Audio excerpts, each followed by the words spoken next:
And there we are. We are live. G'day, it is Paul here with the Business of Art, where creativity and commerce come together. On this channel, we talk about the things that we need to build a business around our creative work. And one of the things that I've been wanting to do on this channel for, well, since it started really, was use it as a way to document the journey of me building my creative business, having moved out of management roles in other businesses and starting to really apply a lot more dedicated, specific focus to building out my creative business in theatre production and short film type stuff. What has happened particularly this year is that this channel has turned into more kind of long form interviews, but I really want to make sure that I get some of this content on the channel that's a lot shorter, really quick tips to help other creative people on that journey. And this is just a very quick review of some of the goals that I set for 2020 and looking at what I achieved and just doing a little bit of a sum up really of how that went despite COVID and despite the year that we've had. So let's get into it. So the first thing is I set myself a goal in 2020 to perform more and to produce more of my own work and to actually pull back on some of the productions that I was making for other companies. Now, I only have a few regular gigs that I've been doing, but they take a lot of time, and the ability to say yes more to the work that I want to produce for me means that I have to say no more to work that I was producing for other people. And so I'd kind of made the decision at the beginning of the year that I was going to find ways to, offload some of that work and, potentially pick it up again later if the opportunity arose, but to really focus on producing more of my own work and be really consistent about that. And I have found in the past that when I've gotten close to being able to really get things happening with the business, I was able to produce a couple of shows or a show, but not really get that follow through on delivery consistently. And that's because I had full-time work and a lot of those impacts that were really, stopping me being able to say yes more to producing that work. So a couple of things that I did at the beginning of this year was I made that decision to actually made this decision in 2019 and enacted it in the previous job that I had, which was to work part-time. So first thing I had to do was work out what my number was. I had to know my number. So I had to know how much it was going to cost us to live month to month, quarter to quarter, and make sure that the money that I earned was going to be sufficient to cover that, because you need money for the mission. So you need to be able to support you and your family, whoever it is that you've got to support, at least that much. You have to have that coming in. Anything else over that could be considered gravy. So I had to make sure that I was earning enough to do that. And I worked out that I was able to do that by working, at least part-time 4 days a week. So instead of working 5 days a week, I dropped down to 4 days a week part-time. I was working 30 hours a week in a part-time role, and moved myself more into a position in the role that I had that was very outcomes focused. So it wasn't focused on 9 to 5, 5 days a week, or 9 to 5, 4 days a week. It was, here is the work that has to be done. As long as it gets done, you're good to do it. And so I was able to really kind of shape the hours that I worked to suit me.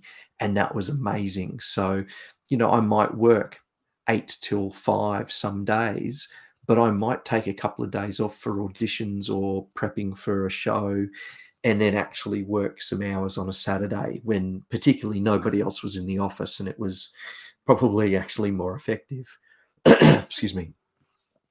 So I was able to set that up. And then when I left that business at the end of, it was actually August 2019, and I moved into the SaaS industry, so software as a service. I ended up working for a company in software because I wanted a job that had less responsibility. So the role that I'd had technically was caretaking for this business in a management role.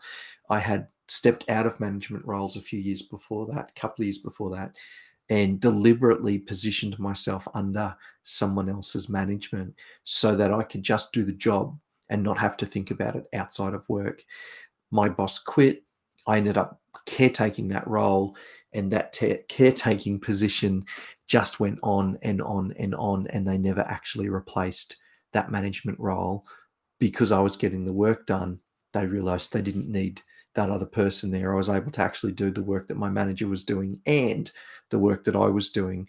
And I obviously took a bit of streamlining. I had to, cut out some deadwood processes that had been happening that we really didn't need anymore. But I was able to refine the processes in that role to to be achieved in 30 hours a week. So that was great. So, but they started treating me like the manager, and that's not what I wanted. I needed a job that was not management so that I could just do the work. So I quit, found a new job that was just a job that allowed me to not have to, be in a leadership role and that kind of thing.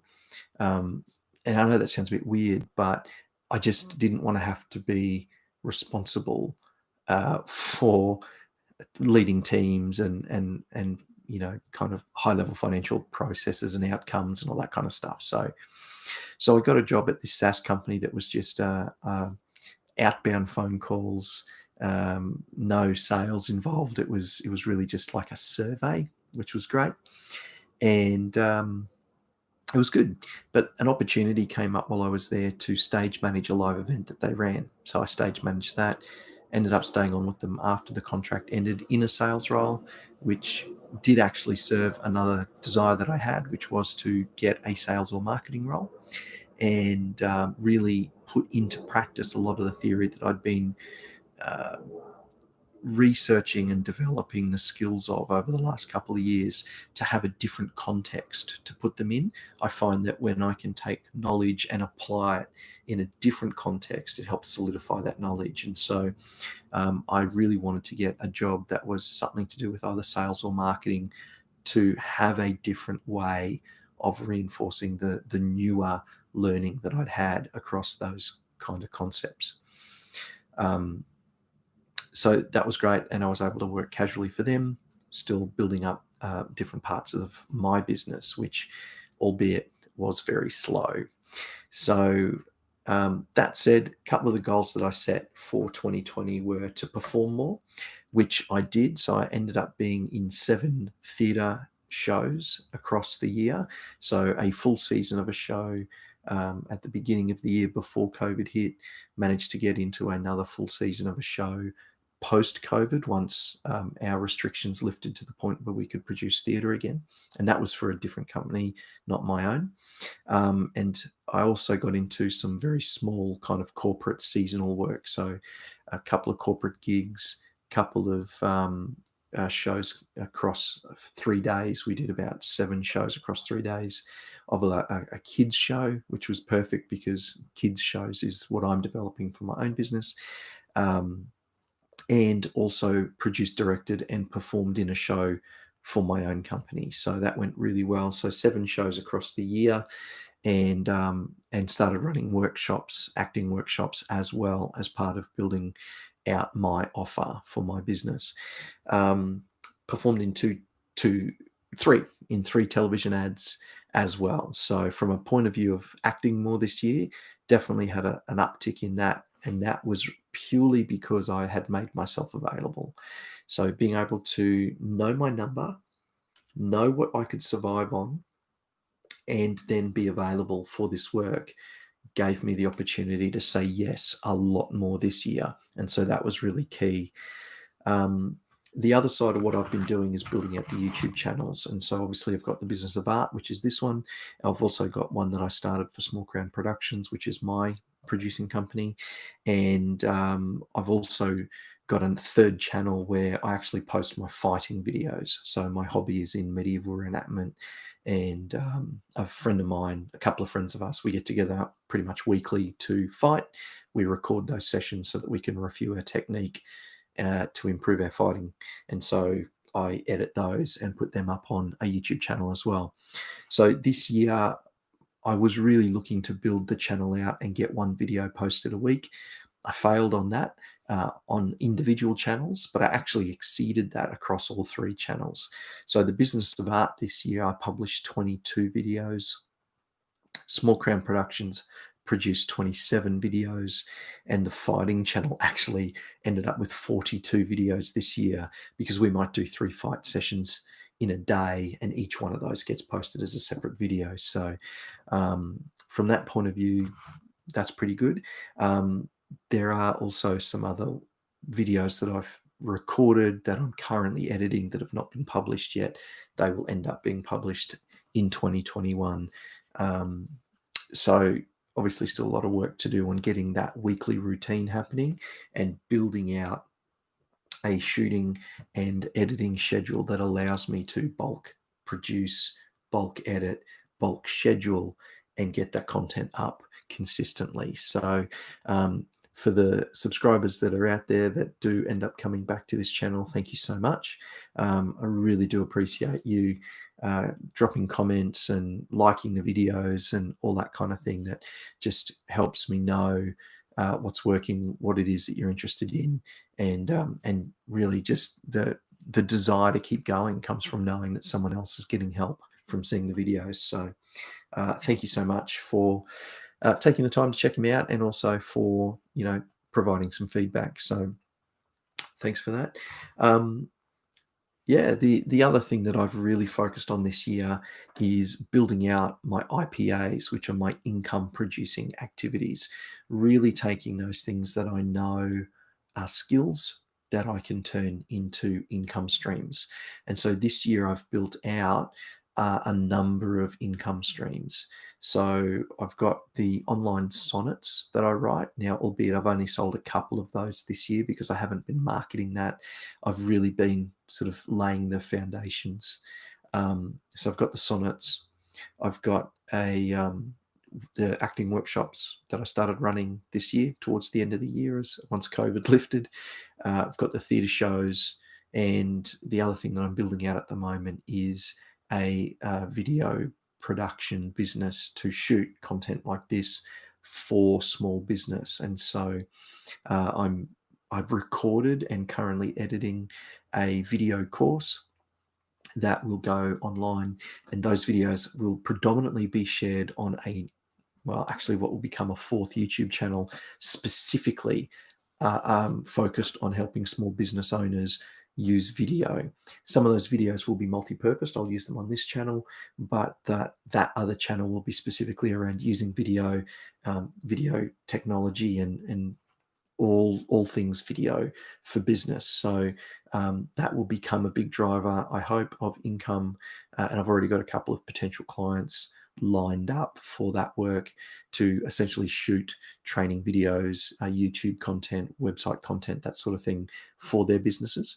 And I'm hoping that that will become a mainstay part of my business in the short term to generate income through production. So been a big year. It's been a big year, and particularly with COVID in the midst of it, I was very blessed that the SaaS company that I was working for casually handed me a laptop and said, go work from home. And they kept me on throughout that period, which was fantastic.